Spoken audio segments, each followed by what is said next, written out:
जुल्म ज्यादती कब तक हम सहेंगे?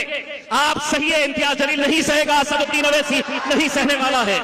मेरे भाई, आज मुल्क के हालात कैसे हैं? अगर अब भी हम एक प्लेटफॉर्म के ऊपर अगर नहीं आएंगे तो क्या लगता है आपको?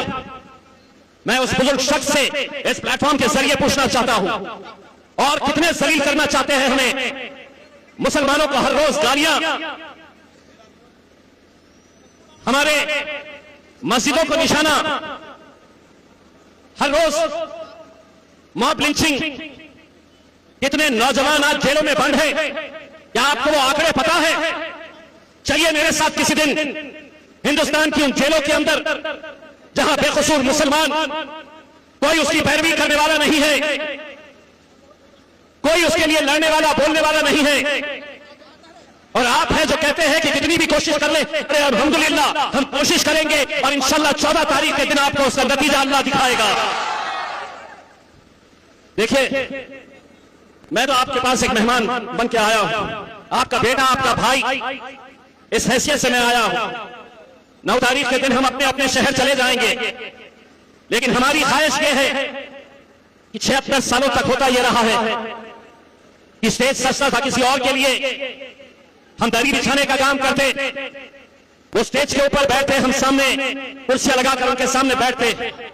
अब हमने ये फैसला किया है कि अगर स्टेज सजेगा, उस स्टेज के ऊपर अगर राहुल गांधी बैठेगा, अगर तेजस्वी यादव बैठेगा, या कोई भी नेता बैठेगा, उस स्टेज के ऊपर एक और कुर्सी लगेगी और उस पर मेरा कायद बैरिस्टर असदुद्दीन ओवैसी रहेगा। कब तक गुलामी, कब तक गुलामी, कब तक ऐरे गैरों के तलवे चाटते रहेंगे? मुझे शर्म आती है, मुझे अफसोस होता है उन लोगों के ऊपर। मैं आज एक गांव से आ रहा था, रैली जा रही थी नीतीश कुमार की, वहां पे मैंने मुसलमान बच्चों को उस रैली के अंदर देखा। क्या वो नौजवान लड़के ये कह सकते हैं कि हम नीतीश नहीं, हम भारतीय जनता पार्टी का चोला ओढ़े हुए हैं? क्योंकि नीतीश कुमार क्या और भारतीय जनता पार्टी क्या, भारतीय जनता पार्टी के एक मिनिस्टर ने कल महाराष्ट्र के अंदर एक बयान दिया। सोचो,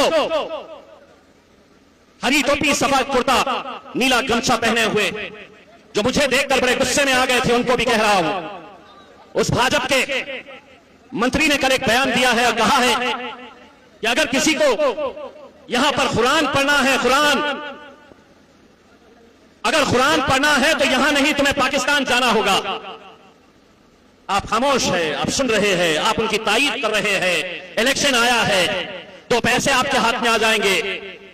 जो हराम की दौलत कमाए हैं वो इसी तरह हराम के पैसे कैसे बांटते हैं इलेक्शन के वक्त में।